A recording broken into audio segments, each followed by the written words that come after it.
This question focuses on analytical geometry, and we've been given 4 vertices of a quadrilateral. We are missing a y coordinate over there. AE is parallel to BC, which has been indicated with these little arrows over here. And we've got perpendicular lines in the mix, which have been indicated with that 90 degree over there. And we've got a point on line EC with a missing x coordinate. And first up, we need to calculate the length of BC. Okay, if I want to calculate length, it's another way of saying calculate the distance. So I'm going to use my distance formula. And this is on your formula sheet, so you don't have to learn it off by heart. Okay, so the distance, I want the length of BC, so I'm going to change this to a BC. And it really doesn't matter which one I put in first. I like to put the one on top in first. So I'm going to put this 4 into x2's place, and I'm going to put this minus 2 into y2's place. And then I'm going to put the other coordinate inside of x1 and y1, just like this. And once we've popped those in there, I do not take chances. That goes straight in the calculator. The more work you actually work out with your calculator, the less likely you are to make mistakes. So let's type that in and see what we get. Okay, so we just pop that in our calculator, press equals, and then we get 4 root 5. So we just state that BC is 4 root 5, and then we slap the word units next to that, and we are officially done with this question. And your 2 marks over here purely come from substitution and answer. In question 1.2, they say if M is the midpoint of EC, determine the value of x and y. So x is over there and y is over there. To get this done, we're going to need to use the midpoint formula. So the midpoint formula is given like this on your formula sheets, but did you know you can actually split it up into 2 separate formulas and solve for 2 separate variables? So we're going to work with them individually, the x's and the y's. So let's get rid of this and solely work with those. And how we utilize this formula is this xm is the x at the midpoint, and this x1 and x2 are the x's at the end of your lines. So I'm going to replace this and this with a 6 and a 4, and the midpoint will simply just be x. And then we can just go ahead, pop that in our calculator, and we're going to get 5. Okay, now it's the y's turn to get chisenyonked, my friend. Right, so the x in the middle is 2. Let's pop that in there quick. The y values at the end are going to be y and minus 2. So it's going to be y plus minus 2. And once that substitution has been made, I'm going to multiply that 2 up there. 2 times 2 will give me 4. And a positive and a negative will give me a negative. So it will simply just change to y minus 2. Then we are going to take this minus 2 over, and then we've got y. And when I take it over, it becomes plus 2, and 4 plus 2 will give us 6 as y. And our 2 marks simply just come from the x value as well as the y value. Question 1.3 asks for the gradient of the line BC. Let's have a look at BC. Right, we've got the coordinate of B, we've got the coordinate of C.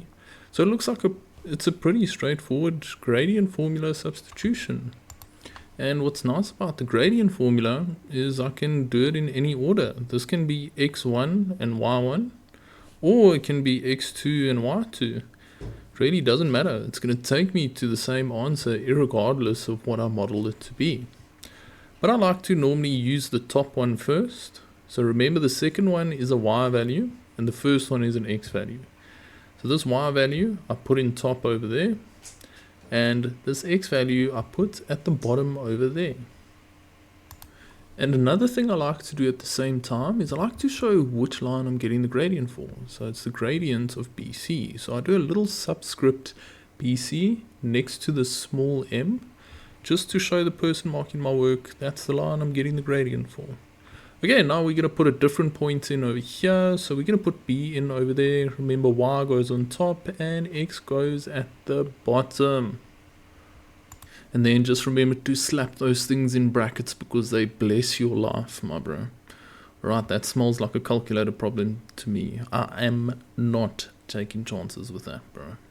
Okay, so we're just going to clap that in there, press equals, and we get a tasty little half, but our first mark is acquired from our substitution, and the last mark purely comes from our answer of a half. And then I like to write it on my sketch. We're definitely going to use it later, especially after seeing this 90 degrees, my bro. Next up, we need to determine the equation of the line AD in the form y equals mx plus c. And AD is over here, so let's analyze what we need to actually get its equation. So I need two things to get the equation of a linear function. I need the gradient, and I also need the y-intercept. But if I don't have the y-intercept, there's another way around. I can sub in a point to get that c value. So the y-intercept is not crucial, and you can see we don't have it here. It's unknown, it's over there, but we don't know what it is. So the mission is I need a gradient and I need a point. So I've got a point on that line. It's A. So now I'm going to need the gradient, and I'm going to get the gradient with this 90-degree angle. So we need to use our special equation that is not on the formula sheet for perpendicular lines. And that equation states if I multiply the gradients together, I'm going to get -1. And a shortcut of doing this is if you have 2 over 5, you can flip that to be 5 over 2 and change the sign. So if the gradient of this one is 2 over 5, the gradient of the perpendicular line will be minus 5 over 2. So let's grab this formula and utilize it. Okay, and we also modify this equation to suit our needs. So it's going to be the gradient of AD times the gradient of BC. And in case you're wondering how I know which two lines I must use, it has to be the two lines that touch the 90-degree angle. So you see this 90-degree angle, you can see it's touching this line, and it's also touching this line. Alright, so we have the gradient of BC. It's a half, so let's put it in. And then we're going to hit the old flip and switch the sign. So you see how this is 1 over 2. If I flip it, it becomes 2 over 1. And I'll switch the sign to be a minus. So we're going to get the gradient to be -2. And you also can work it out manually. You just say -1 divided by half, and you'll see she agrees with me. You'll see the -2. Yes, yes. Okay, so mission number 1 is done. I've got the gradient, so we're going to slap that in there quickly. And as discussed earlier, we do not have the y-intercept, so we go to plan B, which is to sub in a point and solve for c. So it has to be a point on the line AD. So we discussed earlier that he is looking juicy, like a KFC drumstick, my bro. So we're going to sub him in. Alright, so we're going to chuck that 2 into y's place, and we're going to chuck this -2 into x's place, just like this. And now we're going to go ahead and solve for c. -2 times -2 just gives me 4. And then I'm going to yoink that 4 over to the other side, and it becomes a -4. And 2 minus 4 is -2. And now to get the equation of AD, it's just a matter of filling in the m and the c value. So we know what m is. It's -2. And we know what c is. It's also -2. Wow, that's a bit trippy, bro. So we just pop those in there like this. And then we are done, my bro. Alright, let's have a look where our 3 marks come from. First mark comes from the gradient of AD. Second mark comes from substituting in the point A. And the third mark comes from the correct equation. Question 1.5 asks us to get theta, which is an angle of inclination of AD. Geez, how nice of them to tell us that it's an angle of inclination. So to pull this off, we're going to need our angle of inclination formula. So let's grab that quickly. And luckily this one is on the formula sheet. Okay, so if I want to get the angle of inclination, I'm going to need the gradient. And quite luckily we have the gradient as -2 from the previous question. And we're also going to see this small rule come into effect. So I've got to add 180 if my gradient is negative. You can see my gradient here is negative 2. So let's chuck the gradient in quickly. And now the mission is to solve for theta. So I'm going to take tan over to the other side, and it becomes shift tan or arc tan. I like to say shift tan so that you remember to press shift in your calculator. And we're going to get theta equals arc tan of -2. And then we have a negative gradient alert, so we just slap on that plus 180, brother. Okay, and then we just tune the calculator. How's it, but can you work that out for me? Thanks, man. 116,57 degrees, bro. And our 2 marks are awarded from the substitution into the formula, as well as our final answer. Question 1.6 tells us that F is a point in the 4th quadrant such that ABFC is a parallelogram. And I need to determine the coordinates of F. So firstly, let's go over what quadrant is what. So the top right hand corner is quadrant 1. Top left hand corner is quadrant 2. Bottom left hand corner is quadrant 3. And the bottom right is quadrant 4. And that's where F is going to be. It's going to be somewhere in that quadrant. And I kind of want to draw the parallelogram so I can actually see what I'm doing. So we've got to like follow the order of the letters here. So it goes A, B, F, C. So I start on A, then I go to B, then F is going to be somewhere in this quadrant, and then I go back up to C. So F will be like down here somewhere. So our parallelogram will look something to this effect. Okay, now it's quite simple to get F. You can see here, this question's only 2 marks, so it shouldn't be that difficult. And I'm going to explain to you the easiest way to do it.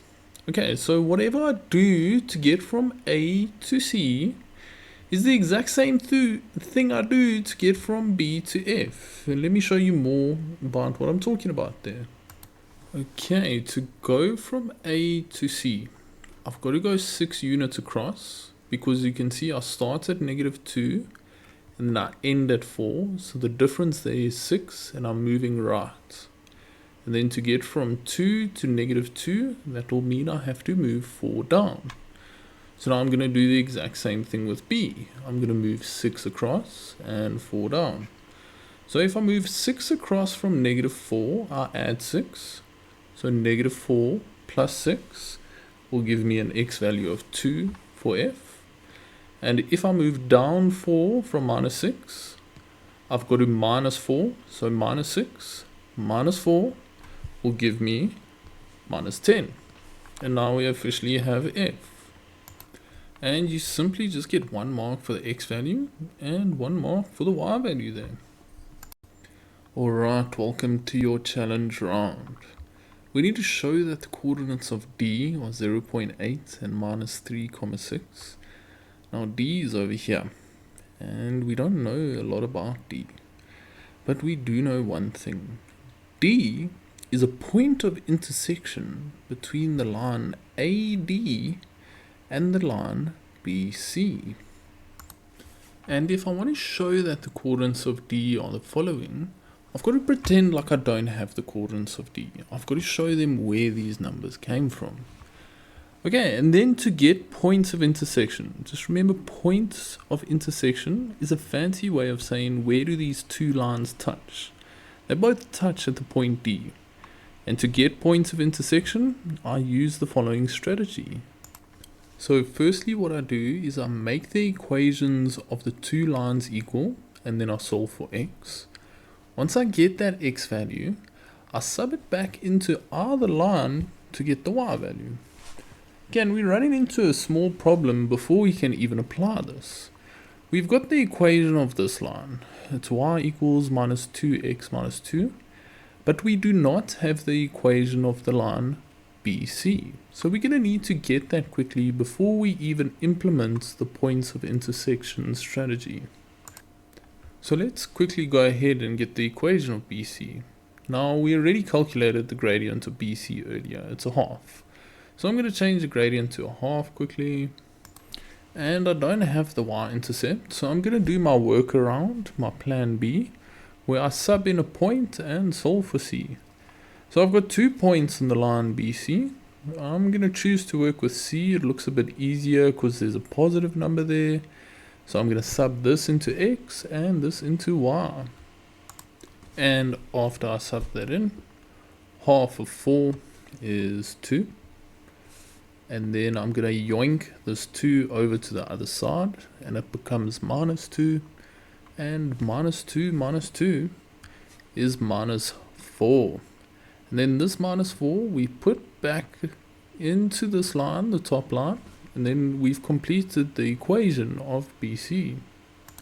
Okay, and once we put C back in there to finalize the equation of BC, we're starting to cook a little bit, bro. We're getting one step closer, but alright, so we're going to go back to the original plan. To get the points of intersection. Okay, to get the points of intersection, we make the graphs equal and we solve for x. So we're going to grab the equations and make them equal. So we grab this equation and we make it equal to this equation like so. Okay, and then when I solve this equation, I already know what the answer is going to be. X should give me a value of 0.8. Right, to get that accomplished, we're going to get the minus 2x over to that side and the minus 4x over to that side of the equal sign. Alright, so that minus 2x, we're going to yoink it over and it becomes plus 2x. And then that minus 4, we're going to yoink that over to the other side and it becomes plus 4. And then a half plus 2 is 5 over 2. Remember, you can use your calculator to help you out with that.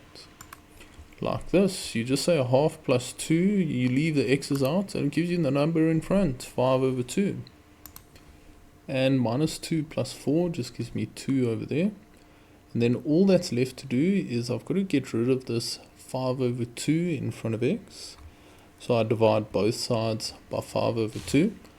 And then we're going to slap those ones out of there. They cancel and just give us x. And then this I type into my calculator like this.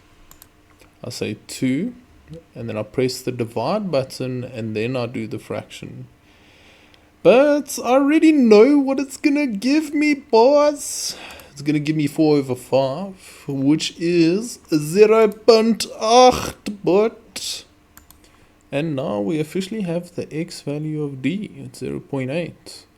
Now to get the y value or the partner, I can take that 0.8 and sub it into either of these equations as discussed earlier. I'm going to go for this one because there's no fractions, so that looks a little bit easier to work with. So we're just going to slap that 0.8 in x's place like this. And then we're going to pump that into the calculator and she should give me minus 3.6, my bro. Okay, so we slide that in there, klapper equals s to d, and yes, we get the minus 3.6. And then we just wrap things up with a nice bow by stating the coordinates of d like this. And let's have a look where these 16,000 marks come from. Yes, this question was pure nasty, my bro. First mark comes from the correct gradient for BC. Second mark comes from the substitution of the point to get the C value. Third mark comes from the correct equation for BC. And the fourth mark comes from simultaneous equations. So you actually get no marks over here, which is very sleg in my opinion, bro. This should be a 5-mark question at least. Bringing us to the last question in question 1, we need to determine the area of ABCE if we are told that ABCE is a parallelogram. Okay, to get the area of a parallelogram, I need to use the following formula. I say my base times my perpendicular height to get the area of a parallelogram. So if we look at this parallelogram, I can identify my base as this line over here, BC, which we luckily do know the length of. We calculated that earlier. And Then my perpendicular height, perpendicular is a fancy way of saying 90 degrees, will be this line over here, AD. And you see that I use the word hence. Hence means use your previous answer to help you with this question. So I've got to get the length of the perpendicular height so I can use this formula. So I need the length of AD. So we're going to use the distance formula quickly to get that. Okay, so I will be getting the distance of AD. So I'm going to change this D to an AD. And then I like to sub the top point in first. So I'm going to sub that into x2. And I'm going to sub this into y2. Okay, and then I'm going to chuck these coordinates into x1 and y1. So the 0.8 will go in here. And this minus 3.6 will go in here. And then once I've made my substitution, ain't nobody got time for that, bruh. That's going straight in the calculator, my bro. Okay, so after we pump that in, press equals, we get this 14 root 5 over 5. So I like to leave it in third form. So we're just going to write it as the calculator gives it to us there. Okay, and then just remember to slap the word units next to that. Now we can actually use our formula. Our base is that 4 root 5. And then the perpendicular height is this mess that we just calculated. And then there's not a chance I'm doing that. That's going straight in the calculator, but okay, we're going to slap him in, press equals, and we get an elegant little 56. Okay, so next to that 56, I've just got to slap a unit squared because it's area. And let's quickly have a look where the 3 marks come from here. First mark comes from the correct length of AD. Second mark comes from the substitution into the area of a parallelogram formula. And the last mark comes from the final answer, my bro. In question 2, we start off with trigonometry. And I've got sine of 20 degrees is equal to P. And I need to determine sine of minus 20 degrees in terms of P. So we're going to have to do a bit of reduction to pull this off. So I'm going to get a cast diagram going. And to set myself up for reduction, I need to add 360 here. So that I can transform it into sine of 360 minus 20. And now I'm in the 360 minus quadrant. So I can tell whether it's positive or negative. Now if I have a sine over there, and if I look at this quadrant, the 360 minus quadrant, only cos is positive here. So it stands to reason that sine will be negative there.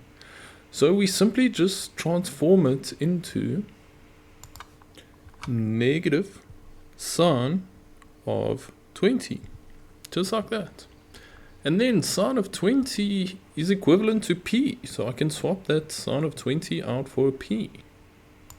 And the negative will just stay in front because it's still being multiplied by that. And there you have it. There's your final answer. And your 2 marks come from the correct reduction with the 360 minus quadrant and the correct answer of minus P. Next up, we need to get sine of 160. So I can smell some more reduction coming, my bro. So if I have a look at the size of 160, it's in between 90 and 180, so it's going to fall in the 180 minus quadrant. So I want to transform this 160 into 180 minus something. Okay, so I think 180 minus a sneaky little 20 will get the job done, my bro. So you just slap in a 20 there. And you've just got to make sure this is equivalent to 160. 180 minus 20 does give you 160. Okay, now we can reduce. We're in the 180 minus quadrant. So sine is positive over there. So this whole mess will just transform into sine of 20. And now we've successfully reduced it. Okay, sine of 20 is the same as P, but so we're going to switch it out once again. And we're left with a toasty little P as our answer, bro. Okay, your 2 marks. Much like the last question, come from the reduction as well as the final answer of P. And next up, they ask us for 1 minus sine squared of 70. Okay, so I smell something. Okay, before I show you what we're going to do, we've got to deal with the square. So we're going to put it on the outside like this. We just wrap sine in a bracket and put the square on the outside. And now, you see 70 and 20. If I add those numbers together, it gives me 90. And what that triggers in my brain is to think of cofunctions. So your cofunctions are the 90 minuses and 90 pluses. So what I'm going to do with the 70 is I'm going to break it up into 90 minus 20 so that I can use a cofunction. And after I break that 70 up into 90 minus 20, I'm going to look for the cofunction with sine of 90 minus. Hey, how's that, what? Right, so it's just going to change to cos of theta. So let me just walk you through how it works. So this theta can be anything. I can change them both to 30s. And presto mundo, we've done cofunctions with numbers. So applied to our scenario over here, this sine of 90 minus 20 will simply just change into a cos 20. Okay, and once I've got the cofunctions out the way, I'm going to distribute the square back in, so I'm going to move it back there. And now I can smell something. Can you smell it? It's an identity, but she's on the loose. So if I have a 1 minus cos squared, if you look over here, 1 minus cos squared will change into a sine squared of that same angle. So this whole thing will change into sine squared of 20 using this identity over here. Okay, and then we're almost home safe. Okay, I'm just going to gently walk you through how to deal with the square, because we know sine of 20 is p, but the square, we just take it to the outside like we did earlier. And when we take it to the outside, we can make the replacement. So sine of 20 is the same thing as p. So we'll change that guy to a p. And the square will just chill on the outside. And then I can get rid of the brackets. There's no need for them anymore. And we've arrived at the final answer. It's p squared. Alright, let's have a look at the marks. Okay, so 1 mark for the cofunction, 1 mark for using trig identities, and 1 mark for the final answer. In question 2.2, we've been asked to simplify to a single trigonometric ratio without the use of our Cyclic. So we analyze things one thing at a time. So I'm going to direct my focus on this tan of 225. So if the angle is bigger than 90 degrees, I definitely want to reduce it with my cast diagram. And 225, let's have a look where that fits in. It's bigger than 180, but smaller than 270, so it fits in the 180 plus quadrant. So I'm going to expand 225 to 180 plus 45. And if you're having a little bit of trouble getting that 45, you can just say 225 minus 180 on your calculator, and it will pop out that 45 for you. Okay. Next up, we're going to chuck that minus over there, just like that. And then we're going to focus on the sine. And then it's sine of 180 plus theta, which places it inside of this quadrant. And in this quadrant, only tan is positive, so sine has to be negative. So that's going to change to negative sine theta, and then just wrap that in a bracket, my bro. And it's starting to look simpler already after I change that sign.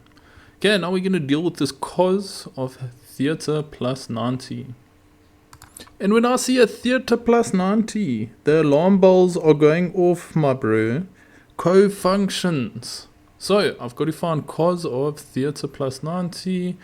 So it's not that one, not that one. Hey, how's it? Cos of theta plus 90.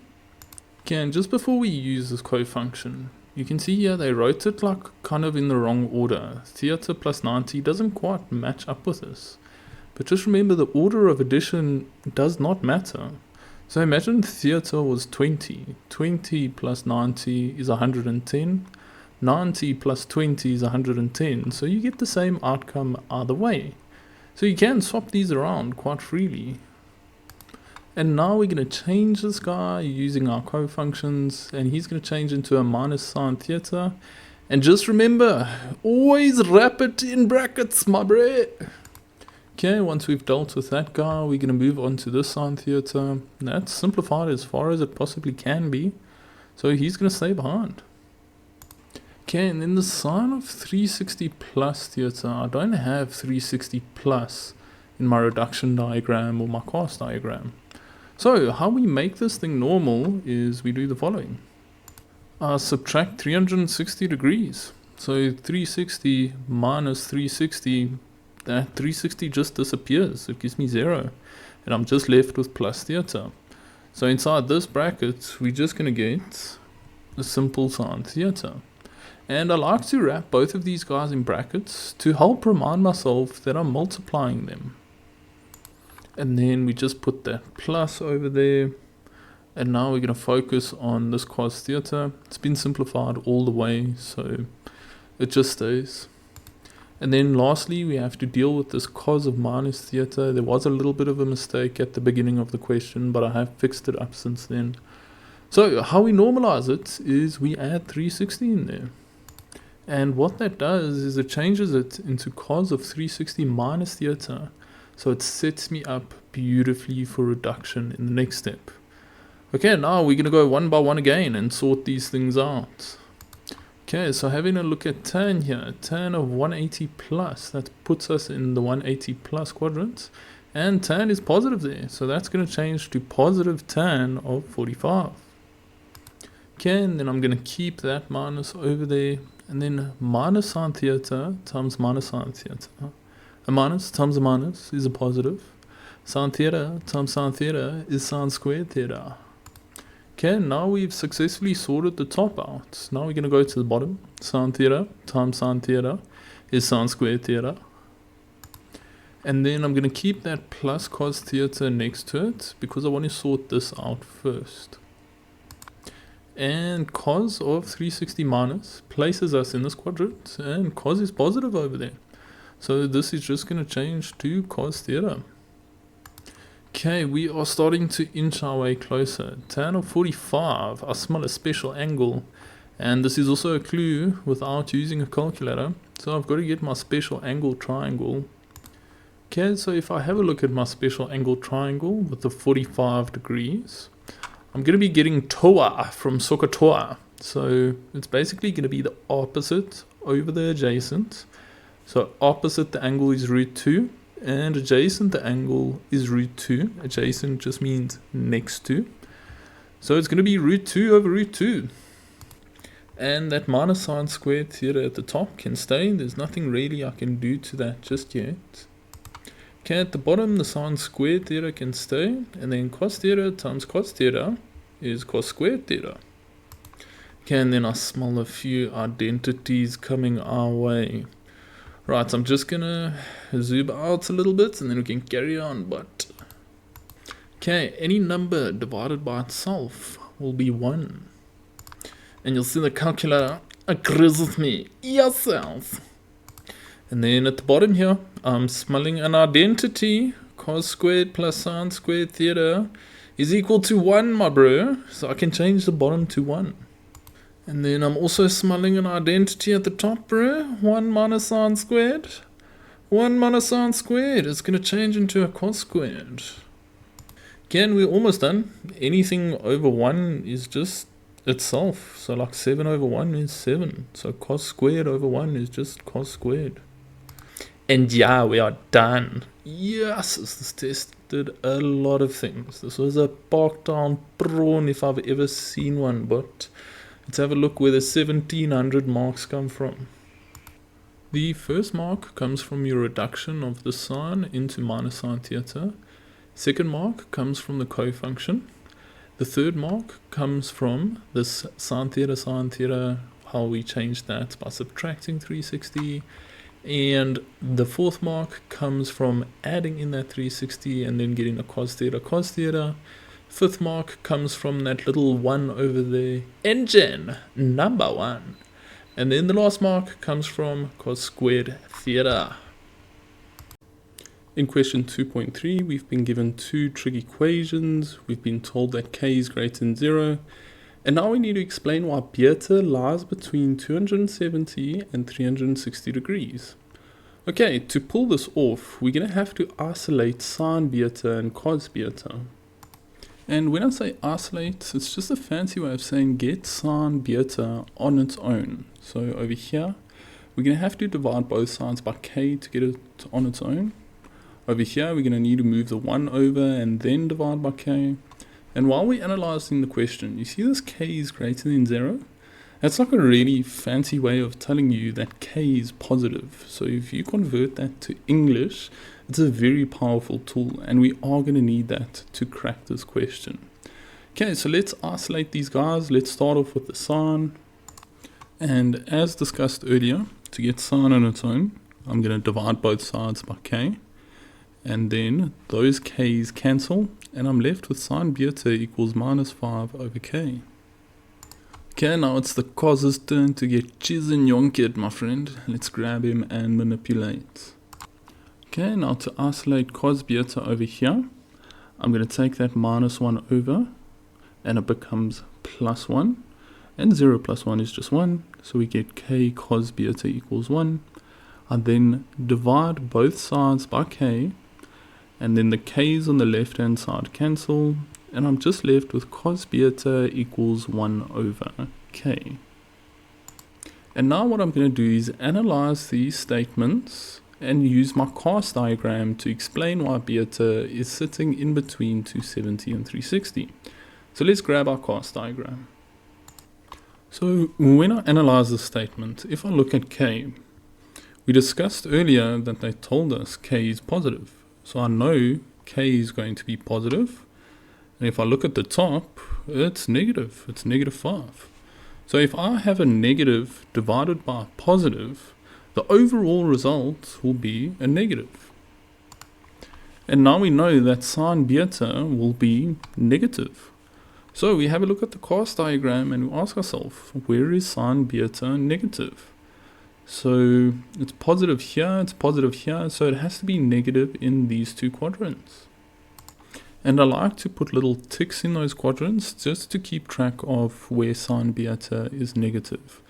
And bear in mind, you don't have to write sine beta is negative. You can write it more mathematically like this. You can say sine beta is less than 0.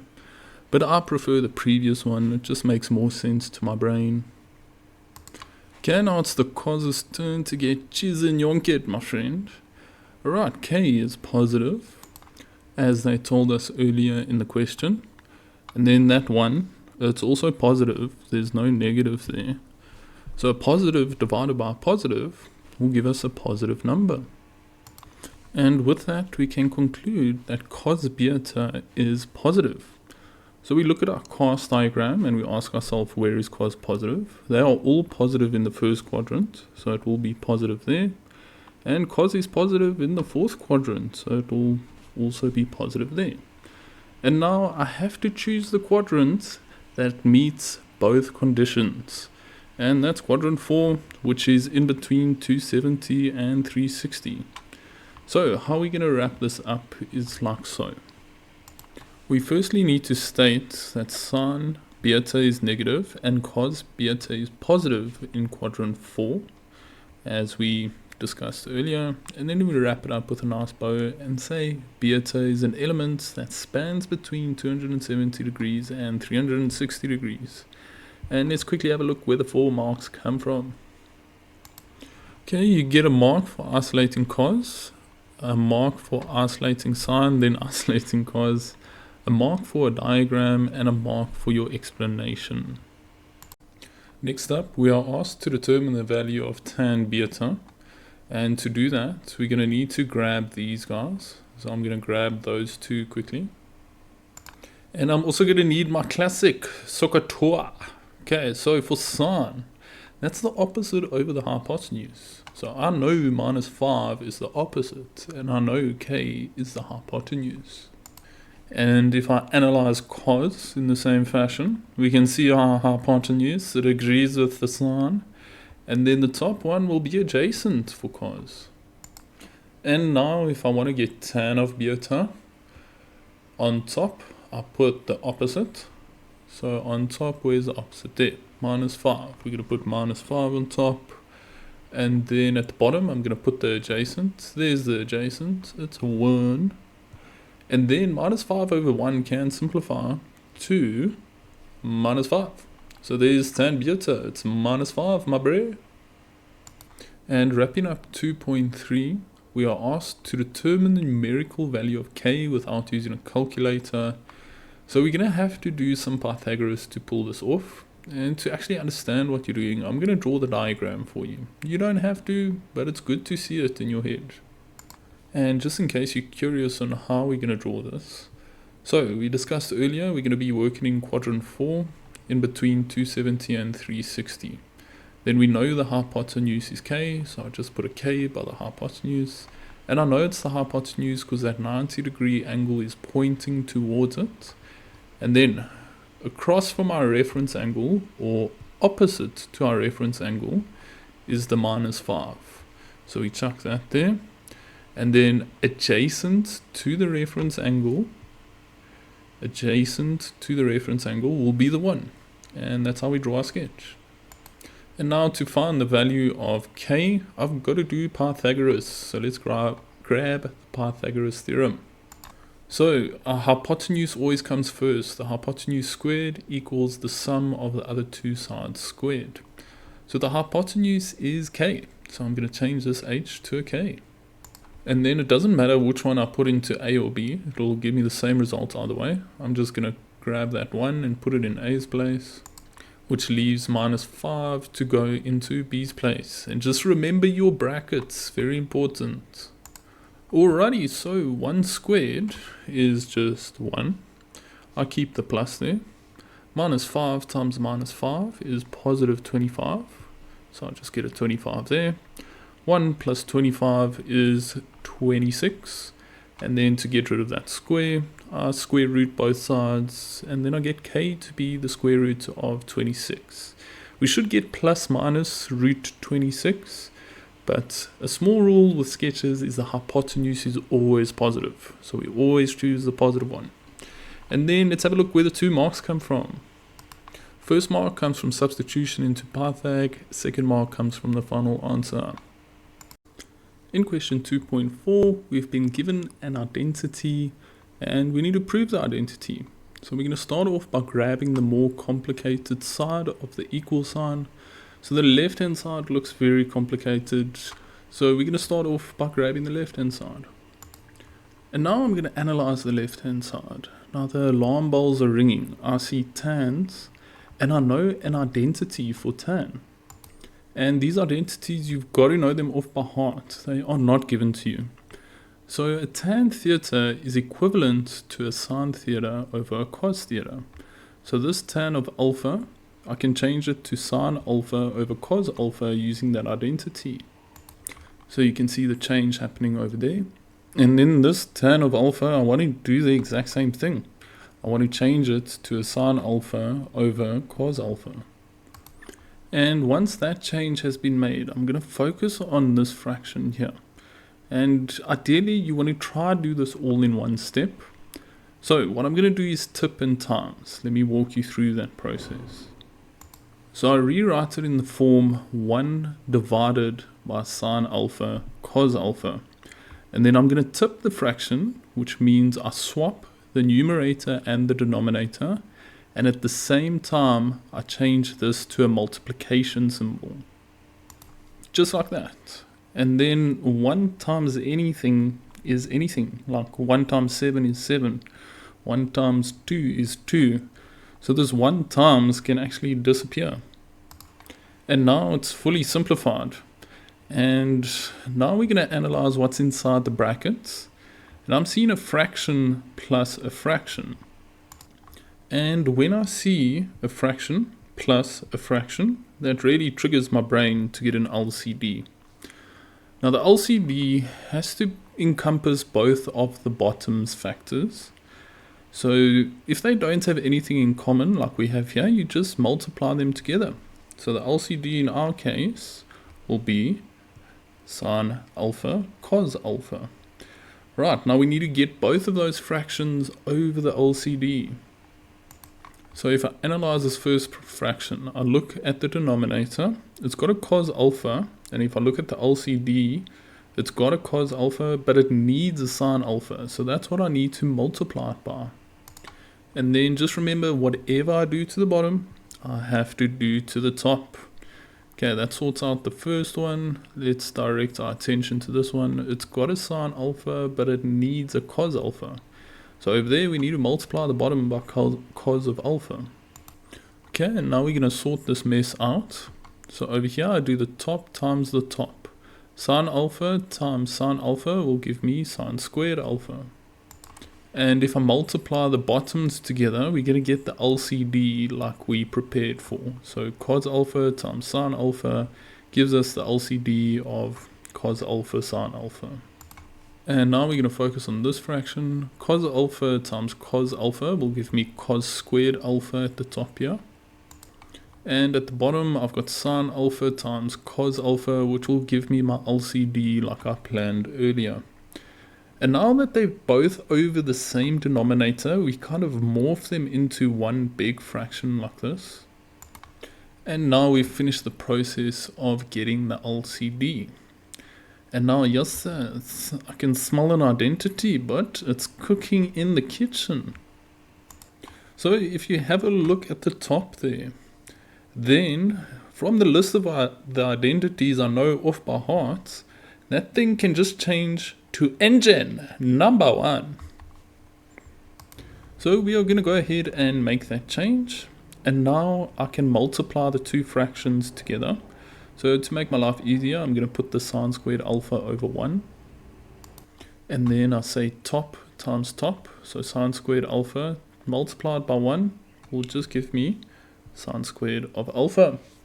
And then I do the bottom times the bottom. So 1 times this, it won't change anything. That 1 kind of just disappears. And you're left with sine alpha cos of alpha. Now we can cancel here because we've got one term over one term. So let's see what cancels. So over here, the sine at the bottom will cancel with one of the sines at the top. And I'll show you a better way of seeing that. So, sine squared of alpha is just a fancy way of writing sine alpha times sine alpha. So if we had to expand it into that, then these two sines of alpha would cancel, and I'm only left with sine alpha over cos alpha. And what I'm left with there is a trig identity. It's going to change into a tan of alpha, and we have arrived at the right hand side 17 years later. And your 5 marks come from using identities to change this tan alpha, using identities to change the 1 over tan alpha, and then changing this sine squared cos squared to a 1, adding the fractions together, that step where we did the LCD, as well as your conclusion. And just a small note on your conclusion here, you've got to say equals RHS. So we've got to prove the left hand side is equal to the right hand side to adequately prove an identity. And rounding out question 2, it says hence determine the general solution of this weird thing. Okay, now this is quite a big clue, hence. If you see the word hence, it means you use your previous answer to help you. So my eyeballs start looking up. I start going to the previous answer and I'm looking, how can that help me? So it looks quite similar. I've got a sine squared alpha there. I've got a sine squared alpha there. This bracket is slightly different. And also this side is slightly different. So I want to make this left hand side look like the left hand side of the identity so I can use it. And what I'm seeing is a tan squared alpha here, but over there I've only got a tan alpha. So to change it into a tan alpha, I need to divide both sides of the equation by tan alpha. And then on this side, the tan alphas cancel and we just left with root 3. And when I divide this side by tan alpha, it's a little bit tricky. So you must only divide one of the factors by tan alpha. If you divide both of the factors by tan alpha, you're dividing by tan twice. So you're dividing by tan squared. So I only want to divide factor 2 by tan of alpha to get this identity. And if there's addition on top, I've got to split up the fraction and divide them by tan alpha individually. Just like that.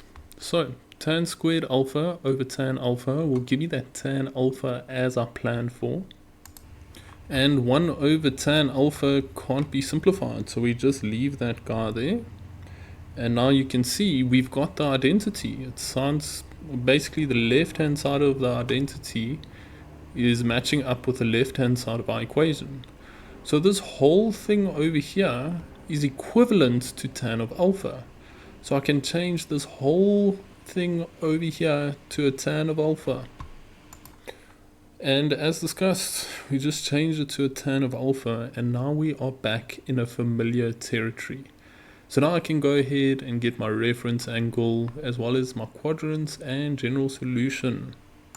Okay, so I'm going to start off by doing a small cast diagram, and over here I can see that tan is positive because it's just positive root 3. And in my cast diagram, tan is positive in those two quadrants, the A and the T quadrant. But the beautiful thing about tan is you only need one general solution. So I'm only going to do the first quadrant because it's a lot easier than the third quadrant. Once we know what quadrant we're working in, we're going to get the reference angle. And how I get the reference angle is I take that tan over and it becomes shift tan, and then I put in the root 3 there. So shift tan of root 3 will give me a reference angle of 60 degrees. And then I start off my general solution like this for quadrant 1. And then I always put an angle on the left over here. And then because I'm in quadrant 1, I just put the reference angle straight over there. And then next to that, I'm going to have to say plus K 180. I use 180 for tans and 360 for sines and coses. And then next to that, I've just got to put a semicolon with K is an element of integers. This Z with the 2 strokes is a short way of writing the word integers. And then we have reached our final answer. Now there are various methods to do general solutions. The method we did here is called the QRS method, which stands for quadrants, reference angle, and solution, just in case you're curious. Okay, let's have a look where the 4 marks are coming from. The first mark comes from dividing by tan of alpha. Second mark comes from using the identity to change the left hand side to a tan of alpha. Third mark comes from the general solution, and the fourth mark comes from K is an element of integers. In this question, we're going to tackle the wild snakes known as trig functions. Okay, this looks ugly to my brain. Let's color code it. Yeah, it's much better. Alright, now we've got to get the values of A and P. A is over there, and P is over there. So let's start off by getting A with the cos graph. And your A value is responsible for 2 things. It can reflect over the x-axis, and it can vertically stretch or compress the graph. So we're going to start here. Do I see a reflection over the x-axis? To tell whether or not it has been reflected, I need to know what my normal graph looks like, the y equals cos x. So you can see with y equals cos x, this hump should go on top of the x-axis. But now that hump is going under the x-axis. So it has been reflected. So my A value is going to be negative. If there was no reflection, my A value would be positive. Okay, now we're going to have a look at the vertical stretch and compression. And when I have a look at my normal cos graph, it goes from -1 to 1. So it spans up 2 units. But this current cos graph I have goes from -2 to 2, so that spans up 4 units. So I've got to ask myself, what did I multiply 2 by to get 4? And the answer is 2 multiplied by 2. So A will be -2. And now that we have A, it's time to get P, so we're going to chisenjonke the sine graph. Okay, let's have a look at the sine graph and what P is responsible for. So if your variable is being added or subtracted inside the bracket, then it's responsible for moving the graph left and right, And with our normal sine graph of y equals sine of x, we use this as a focal point. It should start at 0 and 0, but now this graph starts at 30. So what's happened is it's moved 30 to the right. So we've got to compensate accordingly with p. So p will definitely be 30, and because it's moving right, there's got to be a negative in front of that 30. But since there is a negative already over there, p is just a plain old positive 30. And then we're just going to get 1 mark a pop for our answers over there. But they're not actually asking us to get the values of a and p. They're saying get the equations of your graphs so you can start working with them in future questions. Next up, we need to find the range of f, and f is our blue graph. So we're going to set up our notation to look like this, because range is y values. You're going to tell me about the smallest y value that the graph exists at, and the biggest y value that the graph exists at. And we are going to use square brackets because it does include those points. There's no asymptotes in these graphs. So we're going to go to our graph and we look for the biggest and smallest y value. And your smallest y value will be over here at -2. And the biggest y value that the graph ever reaches will be over there at +2. So we always put the lower one on the left and the higher one on the right. And that's it. That's your range. Bear in mind another notation is possible. You are also allowed to state it like this. Y is in between 2 and -2, and it follows quite a similar structure of the smallest one goes on the left, lower on the left, and the biggest one goes on the right. And that's telling me the graph exists everywhere in between -2 and 2. And we get 1 mark for notation over here. So do you have like the right brackets and that y is an element of? And then the second mark comes from the interval. Do you have the right numbers stated over there? In 3.3 we've been given a completely new function h of x, which has introduced a b in front of x. And they tell us that the period of h is 60 degrees, and with that we need to write down the value of b. Yes, this is some other hieroglyphics, bro. No, I'm just joking. We have a formula to cope with this. And that formula goes like this. So the coefficient of x, or the number in front of x, goes in front here. And then that's equal to 360 degrees divided by the new period of the graph. So the new period is 60. So I'm going to change that to 60. And 360 divided by 60 will just give you 6. Just slap that in your calculator, press equals just to triple check yourself there, but... And your 1 mark just comes from the answer of 6. Now we have to determine the values of x if f of x is smaller than g of x. So, f of x is the blue graph. G of x is the green graph. Now, do you see how the crocodile is eating g of x? That's kind of giving you instructions that they want g of x on top and they want f of x at the bottom. So I can see that happening from here to here. So it's going to start at -60 and then that's going to come to an end at 120. You can see after I cross 120, the green graph is at the bottom and the blue graph is at the top. Also, once I cross that -60 towards the left, the blue graph is on top and the green graph is at the bottom. So it doesn't satisfy this inequality. Only this region in between does. So how we're going to state this is we're going to do x is an element of, and then we're going to use round brackets because there's no equals to sign here with the inequality. So it does not include my starting and ending point. And then inside those brackets, we're going to put from -60 to 120. And just remember, you always want the lower one on the left. And there is another notation that's perfectly acceptable here. It's where you put x in the middle of the two inequalities, and also same principle, lower on the left. And much like previous questions, 1 mark for the interval and 1 mark for the notation. and welcome to your challenge round. We've got to determine the values of x where x times f of x is greater than 0. So f of x is our blue graph, so we're only working with the blue graph, so I'm going to get rid of the green graph. And now we are going to break down the statement over here. So firstly, you see that x over there, that represents a stock standard x value. And then this dot over here means that I'm multiplying.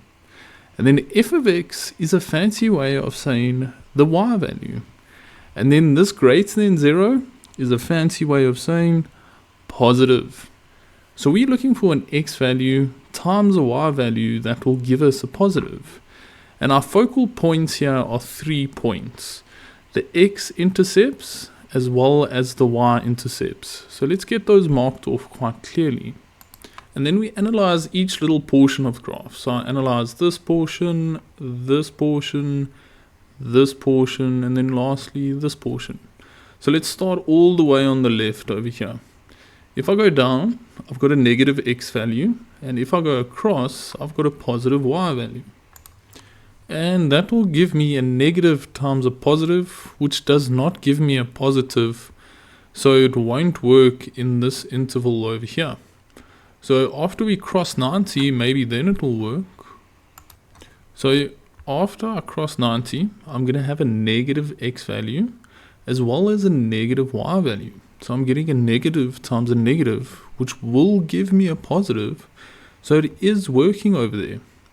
Okay, now how are we going to state that? Is we say x is an element from negative 90 to 0, because it starts there and it ends over there. As soon as I cross this line, the y-axis, then I'm going to have a positive x value, which I'll go through next. So after we cross the x value of 0, then I'm going to get a positive x value. You can see the positive like 30 there or positive 60. But I'm going to get negative y values. And a positive times a negative will not give me a positive. So it doesn't work from 0 to 90. But maybe after I cross 90 it will work. Alright, and after I cross 90, yes, I'm getting a positive times a positive. So it will give me a positive and it's working.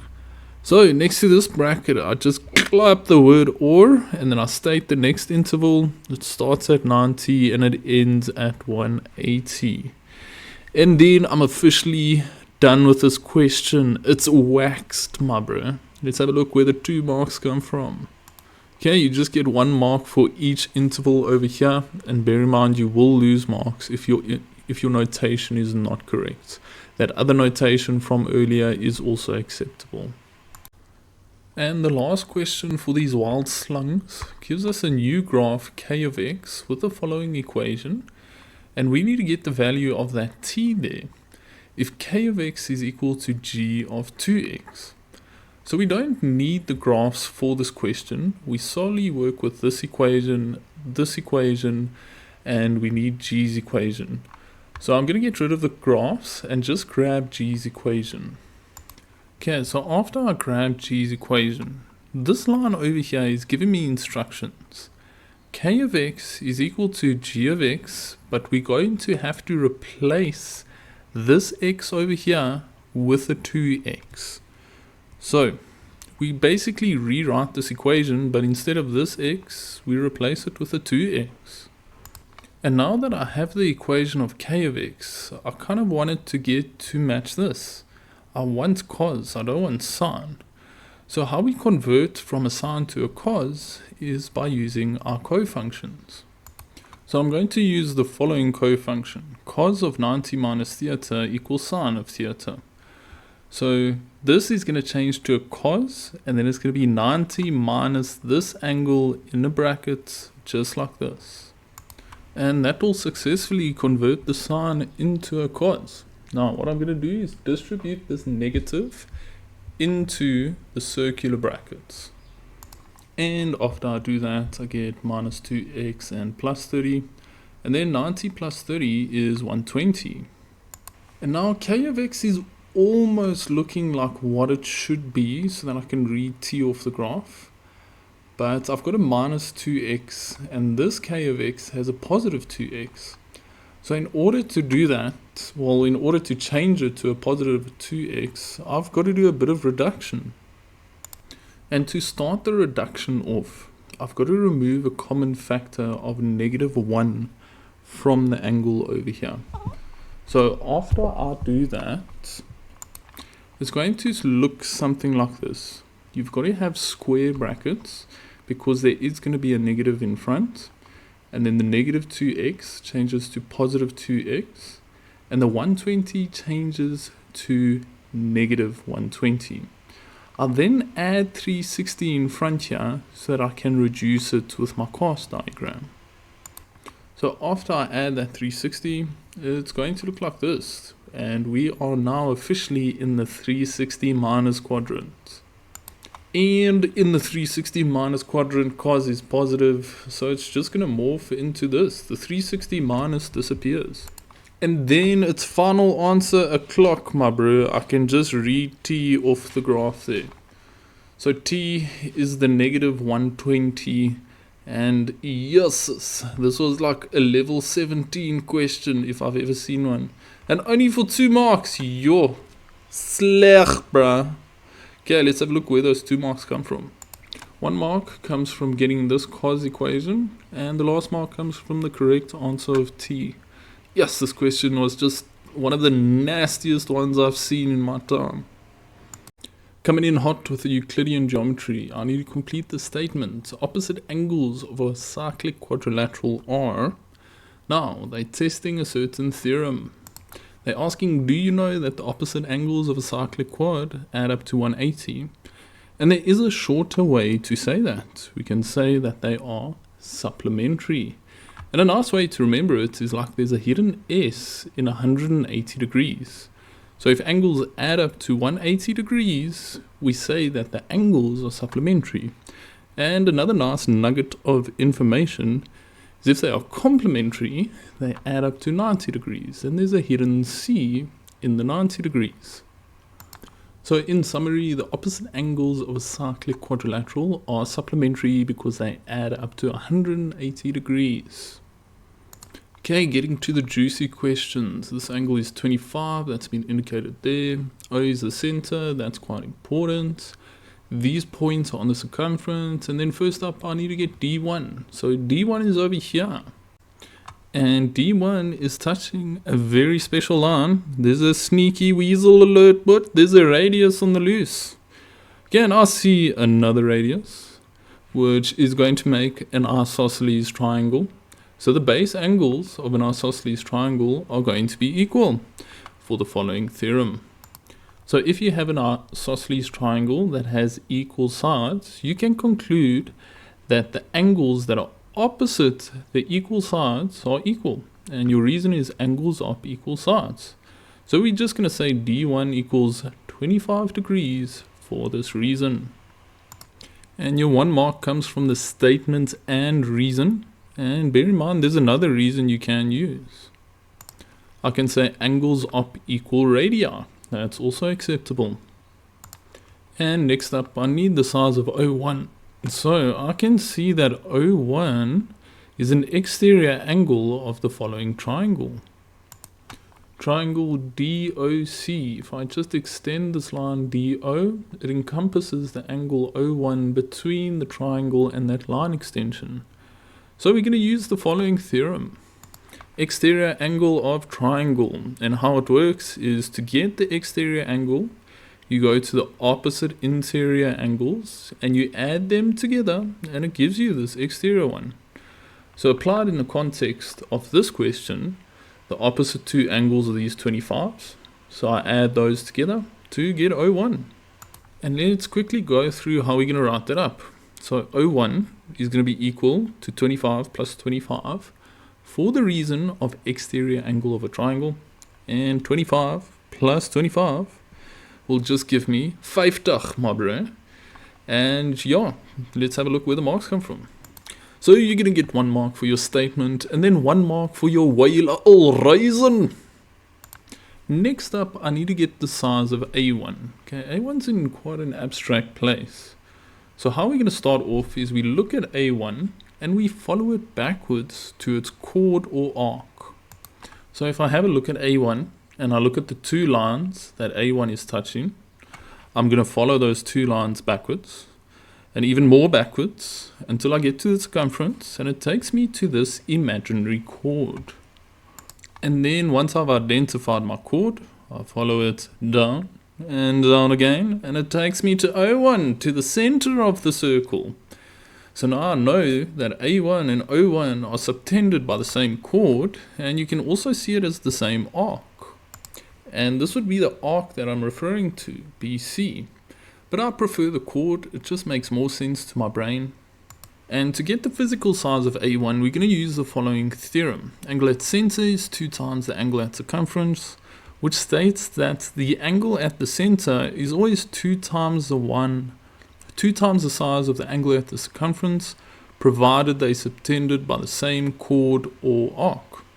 So the one at the center is always bigger, so A1 will be half the size of O1. And we're going to write up our statement just like this. A1 equals half the size of O1, which is 50. And our reason is angle at center equals 2 times angle at circumference. And then half of 50 gives me a toasty little 25 baht. And your first mark will come from the statement. Second mark will come from the reason. And if your brain is better at recognizing shapes, this does form like a bow tie of a shape sometimes. I find that a little bit unreliable because it's not always a bow tie. And there's also a different way we could have approached this question. I could have used angles in the same segment with this bow tie. But this bow tie, all 4 points are on the circumference. With the previous bow tie, 3 points are on the circumference and 1 is at the center. And that's kind of why I don't like getting used to the bow tie for angle at center equals 2 times the angle at circumference, because you can confuse it with the bow tie, which is angles in the same seg. And lastly, we come full circle with this question. We need to get the angle E. Now if I look at the angle E, it is nested inside of a cyclic quad, my bro. So what do we know about cyclic quads? We know that the opposite angles add up to 180. So these two angles will add up to 180, my bro. And that's going to form our statement, and we're going to clap this oak as our reason. So our statement will read as follows. E1 plus 25 is equal to 180 because of op angles of cyclic quad. Sorry, that should just be an E, not an E1. And then we're going to yoink that 25 over. It becomes minus 25. And 180 minus 25 should give me 155. But don't be naughty, don't take chances. Clap that in the calculator, press equals, and you search your greens. Yes. And your first mark comes from the correct reason. Second mark comes from the correct statement. And just another little nugget of information before I go. You could have used this cyclic quad and you would have got to the same outcome. In this video, we're going to focus on getting the length of lines with Euclidean geometry. Okay, so they've given us a whole bunch of information here. Let's get that marked off on our sketch. Yeah, it's much better. And now we are asked to calculate the radius of the circle. We can see it sitting over there. And I so desperately want to do Pythag in this triangle, but I need another side to pull that off. So we're going to come here to this 12 units, and we're going to use a Euclidean geometry theorem. And that Euclidean geometry theorem is line from center perpendicular to the chord. If you have a line from the center that is perpendicular, aka 90 degrees to the chord, it's going to cut my chord in 2 equal parts, aka bisect it. So I know that AE is the same length as EB for this reason here. Line from center, perpendicular to chord. And we're going to state it just like this. AE equals EB, line from center, perpendicular to chord. And then if this is 12 units, I'm just going to halve that to get the length of both of these sides. So if I halve that, it gives me 6 units. So now you can see I've set myself up for the Pythagoras spot. And the Pythagoras theorem states that your hypotenuse squared is equal to the sum of the other two sides squared. So the hypotenuse over here, To identify it, your right angle just points at it. So you see this right angle here, it points at the hypotenuse, so the hypotenuse is r. So I'm going to switch out this h to an r. And then in a's place, I can literally put any one of them. I'll just put the 5. And in b's place, I'll put the other side, which is the 6. Again, we do not take chances here. We pump that in, press equals, and we get 61. And then all that's left to do here is to get rid of that square. And I'm going to accomplish that by square rooting both sides. And then I'm just left with the radius to be the square root of 61. And they do want the answer in third form, so I'm going to leave it just like that. And then I slap a little units there, and then I'm officially done. And quickly having a look where these 4 marks come from. We get 1 mark for this statement, 1 mark for this reason, 1 mark for the Pythagoras statement, and then our answer as a third form gets us our last and final mark here. And in 5.2, we've been asked to calculate the value of x. Now x is over there, it's in a completely different triangle. So we've got to somehow start working with this triangle. And I just know the length of one side of that triangle. So let's see what we can do. So if I have a look at this triangle, this side over here, CO, it's a sneaky weasel, my bro. There's a radius alert, he's on the loot. So we know that the length of CO is root 61 units because it's radius. This is also a radius and we know its length. So let's see how we state that. So we're just going to say OC is the same size as OA because they are both radii, and we just slap on the physical size next to that of root 61 units. Now I'm ever so close to getting x. I can use this triangle, but there is a problem. I want to apply Pythag over here, but I can't because I don't see a 90-degree angle. So I'm going to have to use the following Euclidean theorem to bring that 90-degree angle into the picture.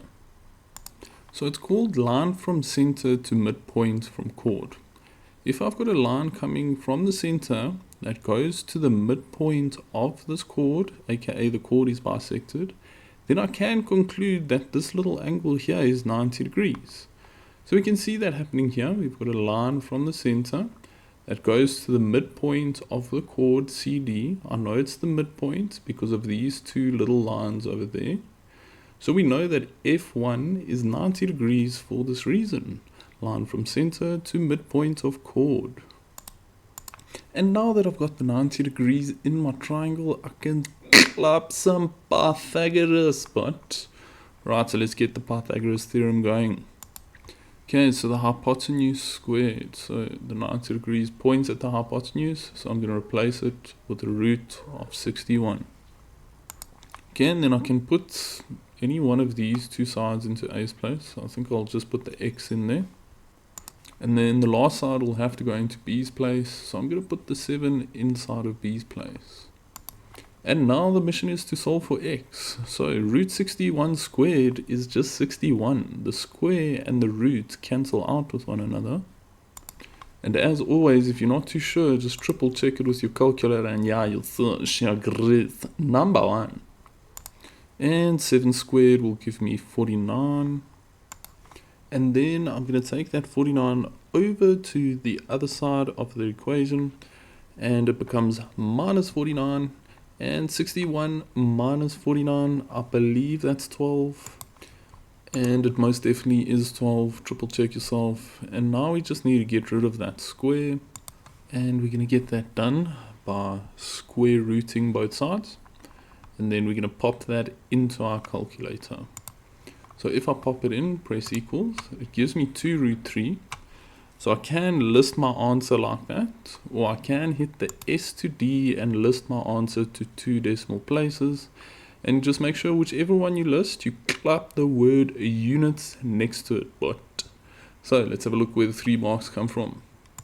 First mark comes from telling me that F1 is 90. Second mark comes from the reason for that. And the last mark comes from the statement for Pythagoras. In question 6, we've been given the following diagram and we're told PQ is a tangent, this is a cyclic quad, and we've got a couple of straight lines, and these two lines are parallel, quite important. Then we need to prove that A is equal to B2.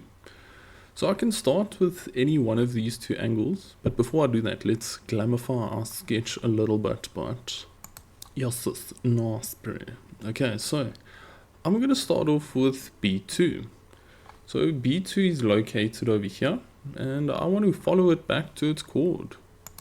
So if we look at B2, we look at the two lines touching B2, line BD and BC, and we follow it back, and we follow it back some more, and we get to the chord DC.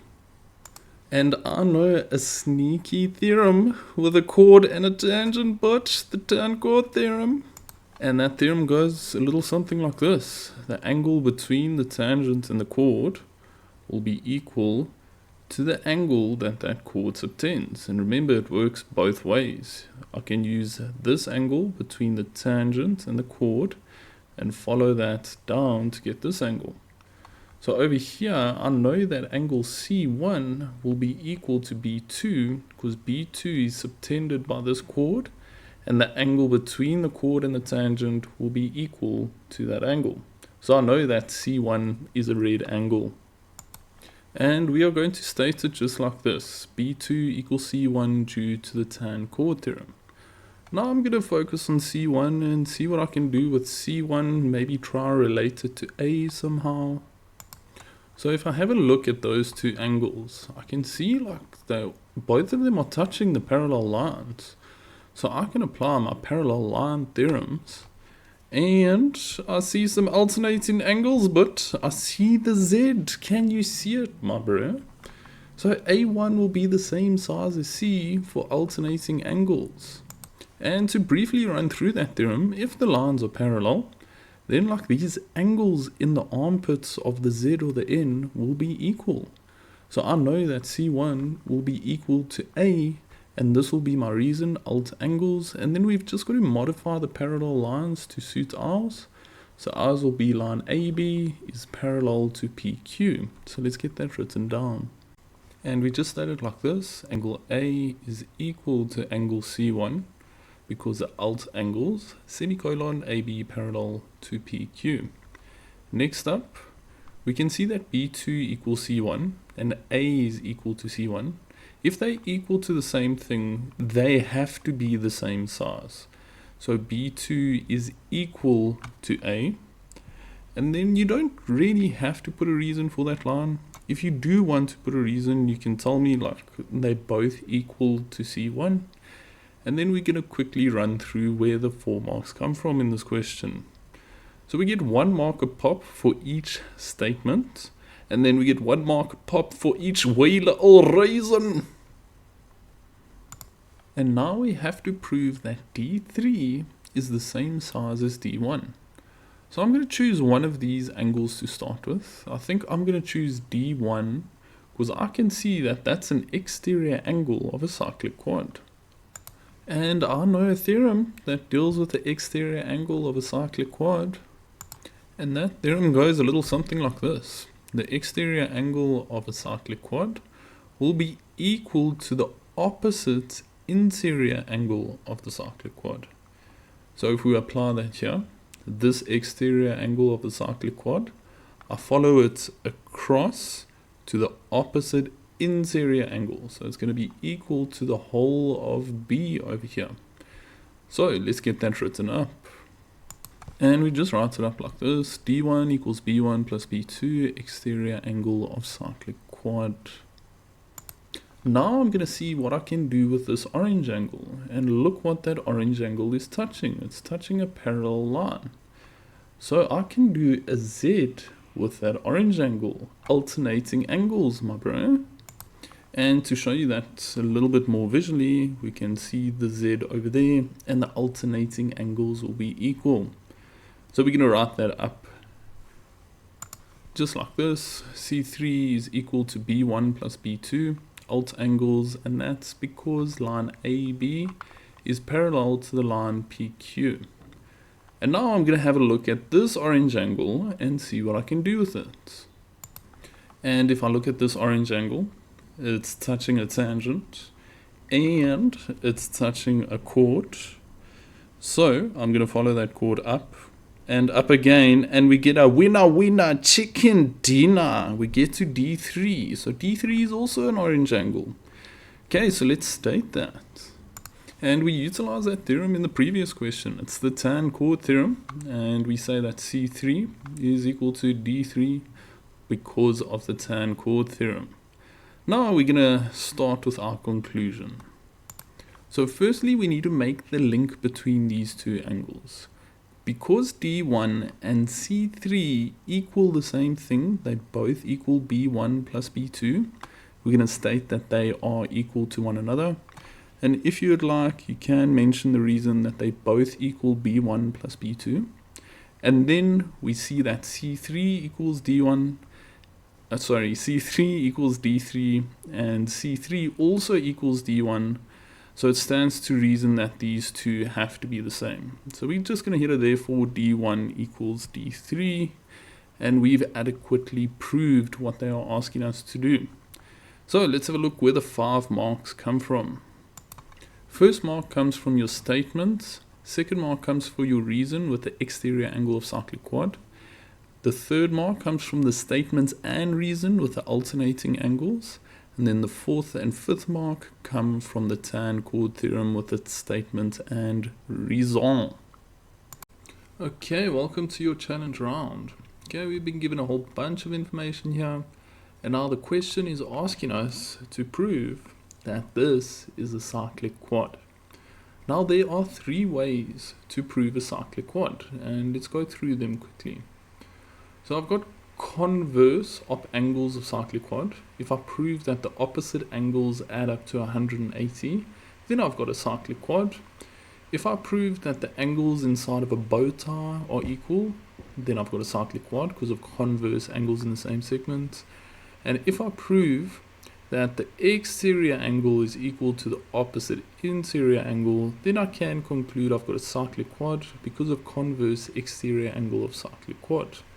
Now I believe it's going to be this one, and let me show you why.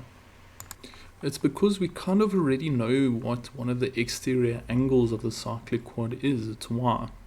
But it doesn't always unfold that way, so we've got to kind of see where it takes us. So let's keep that in the back of our mind. It is a loose guideline on what to do.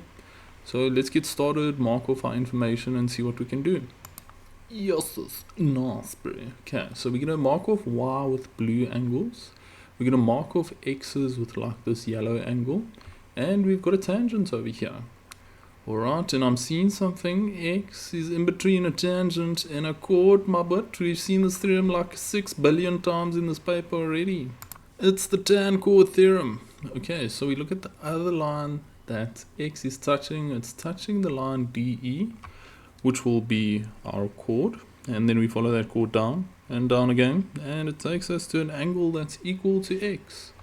So now we know that C equals x due to the tan chord theorem. And now if I have a look, I can see x and y are inside of a triangle. Triangle DEC. And if I just extend the line EC, then we can see we've got an exterior angle of this triangle formed by E2 plus E3. Now E2 plus E3 will be equal to the opposite interior angles added together for the following reason. Exterior angle of a triangle. To get the exterior angle, you go to the opposite interior angles and add them together. So this whole angle here will be x plus y. So it stands to reason that E3 must be the same size as y. And it's a little bit tricky to write that up, so I'm going to walk through that quickly. So let's have a look at what we're going to say first. We're firstly going to say D1 plus C equals E2 plus E3 exterior angle of triangle. And once we've got that written down, we know that D1 is y, and we know that C is x. We proved that in the previous question. So we're just going to swap these to an x and a y like so.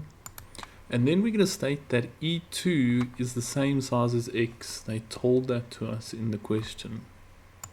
And now we're going to jump to the conclusion that E3 has to equal Y. And just for this line over here, you can put given as your reason. And then another nice way to imagine it. So imagine I change this to an X. So X plus E3 equals X plus Y. So it stands to reason that E3 has to equal Y. And now I'm going to direct my focus towards this Y over here. I can see it's touching this line, which is equal to this line, so it's inside of an isosceles triangle.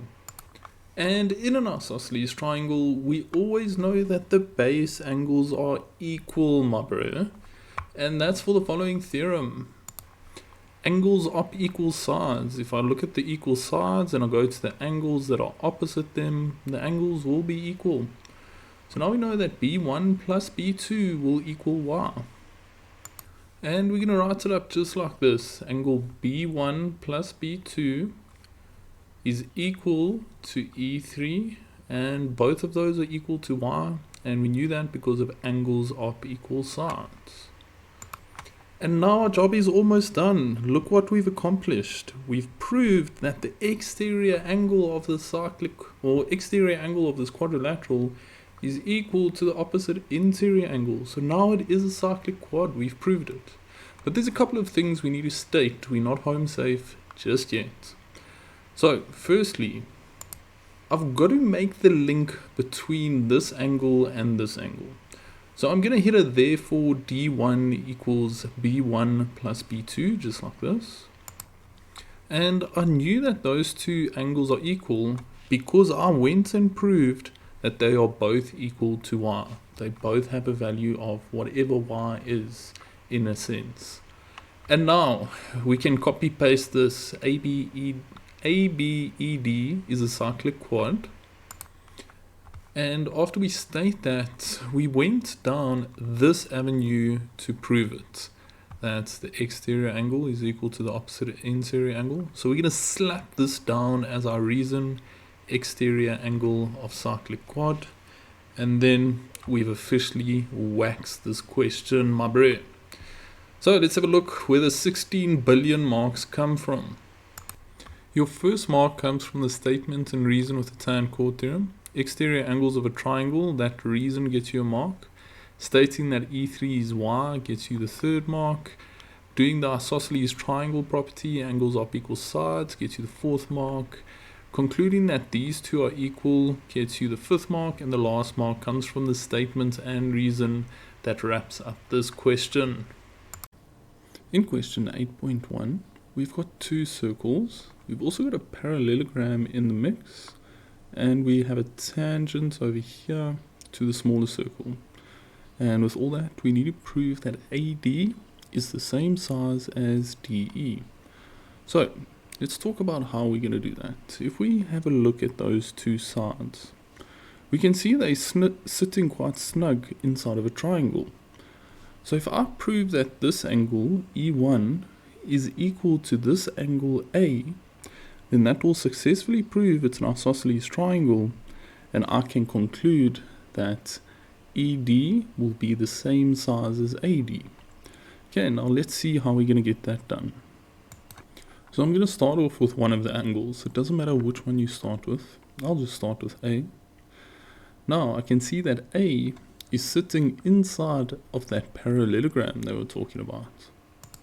And a certain theorem with the parallelogram states that the opposite angles are equal inside of a parallelogram. So if I look at A and go to the opposite angle here to C, I know that that's going to be a green angle for this reason, op angles of par. So we're going to write it up just like this. Angle A equals C, op angles of par. Now I'm going to see what I can do with this green angle. See if I can relate it to E1 somehow. Okay, and then what I'm noticing is that C is sitting inside of a cyclic quad. Yes, would you look at that? So if I just extend this line EB a little, then I can see that E1 is an exterior angle of that cyclic quad. And we know a theorem that relates the exterior angle to the interior opposite angle. It's exterior angle of cyclic quad, which we've seen in this paper quite a bit before. So now I know that this angle C will be equal to E1, and we're almost home safe. So let's get that written up. We're just going to say C equals E1, and then we're going to slap this next to that as our reason. And after we've stated that, we're now going to revisit the triangle we spoke about earlier to wrap this question up. So I firstly need to make the link between these two angles. So we can see they both equal C, so therefore these two have to equal. And we're going to state it just like that. And now we're going to jump into our conclusion. So I'm going to show you the theorem that helps us conclude that AD is equal to DE. It's called sides op equal angles. So how it works is, if you know that angles are equal inside of a triangle, you go to the opposite sides in those triangle and you know that they're equal. So now if I go to the opposite side AD, if I go to the opposite side ED, I know that they're equal for this reason. And we write it up just like this: AD equals ED, sides op equal angles. And what I like to remember is, if I'm like concluding that the sides are equal, that's going to be the first word in my reason. And now I've done what they've asked for. It doesn't matter if the order of these letters are switched around, it still means the same thing. And your 4 marks, first one comes from the statement and reason with a parallelogram. Second one comes from the statement. Third one comes from the reason with the cyclic quad. And the last one comes from this way little reason. In question 8.2, we're going to need to prove that DC is equal to BG. So let's get that marked off a little bit more clearly. I need to prove that these two lines are equal in length. And we're going to start off by looking at DC. Now if you remember, DC is actually part of a parallelogram. And I know a property of a parallelogram with the opposite sides, which is that the opposite sides are equal. So if you've got a parallelogram, this side is equal in length to this side, and this side is equal in length to this side. So now I know that DC will be the same length as BA for this reason, opposites of a palm. Sorry, can you please pass the palm? The Parmesan cheese, bruh. And we're going to write that up just like this: DC is equal to AB, opposites of palm. So now, if this length is the same as that length, I just need to prove that this line is equal to that line, and then by default this line will be equal to that line, because they'll all have the same length. And now these two lines are sitting inside of a triangle. And if I prove this triangle is an isosceles triangle, then I can prove that this length is the same as that length. So what that will entail is that proving the base angles are the same. So I need to kind of get G to be a green angle. And if I prove that G is a green angle, then I can conclude these are the same length. So this will have the same length as that, etc., etc. Now let's see how we're going to do that. So I'm going to look at the two lines touching the angle G, and I'm going to follow them backwards some more, and they're going to take me to this imaginary chord. And then from that chord, I'll go up and up some more, and it takes me to C. So I can apply angles in the same segment. It's the bow tie. He's back, my bro. If you want to see the bow tie, it's over there. Quite a classy little gentleman. Okay, so we're going to conclude that angle C's angle is equal to angle G for this reason: angles in the same seg. And with that out the way, we're going to revisit this triangle we focused on earlier. Now I've got to make the link between G and A. So I've got to state that those angles are equal. So we just write A is equal to G. If you want, you can slap a reason there. So you see how we proved that A is equal to C in the previous question. So we can just say that they both equal to C. Because if you look in this line, G is equal to C. In the previous question, A is equal to C. So both G and A equal to C. So it stands to reason that A and G have to be equal. We've been doing that on our sketch by saying like they're all green angles. Okay, now we can start to cook a little bit. Now, sides op equal angles. So we saw this theorem in the previous question. If I've got equal angles at the base of my isosceles triangles, then the sides opposite them must be equal. So if I see my base angles are equal over here, I'll go to the opposite side, which is BG. And over here, I go to the opposite side, which is AB. And I can conclude they're equal for this reason. And we're going to state it just like this. AB equals BG, sides op equal angles. Now we're almost there. Can you see that AB is equal to BG? And AB is also equal to DC. So it stands to reason that DC must be equal to BG. They all three of the sides have the same length. And we have officially waxed this question. So having a look where the 16 billion marks come from, your statement and reason saying the op sides of the palm are equal gets you your first mark. The statement and reason get you 1 mark a pop for doing that bow tie that we discussed earlier. And then your 5th mark comes from concluding these sides are equal using sides op equal angles. That reason gets you the last mark. And that officially wraps up this vraagstel, Machanabeen.